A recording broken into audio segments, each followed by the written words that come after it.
konan kjamar Licia døy av kreft i kjørskålet. Og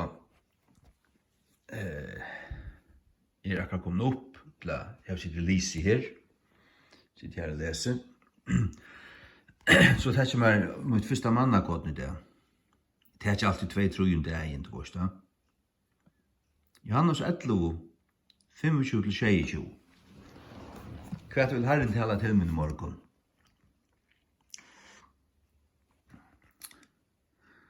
Johannes 11, 25-26.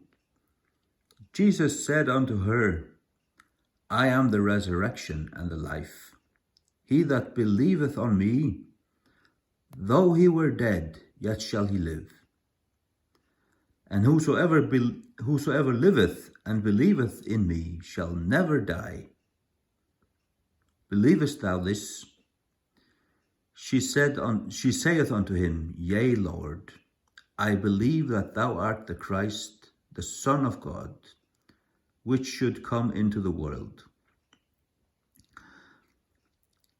Skjótt hon farin, hon du varst ein måned at når vi var gift, så fikk hun stedfest kreft, og det bare ble verre. Det var først i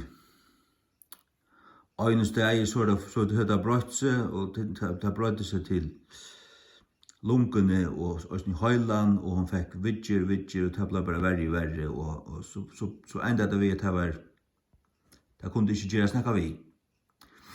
Nå hun ferdig heim, men jeg vet at det siste måneden at dette var lukket som det som det løyde til. Og jeg kjenner ikke sorg.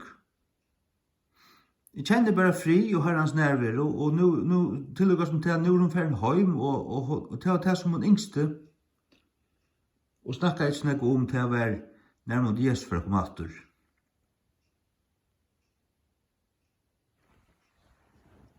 Så at nu er den heima til honom.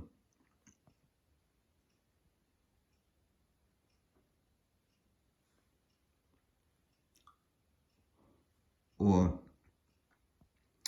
vi får síggjast aftur.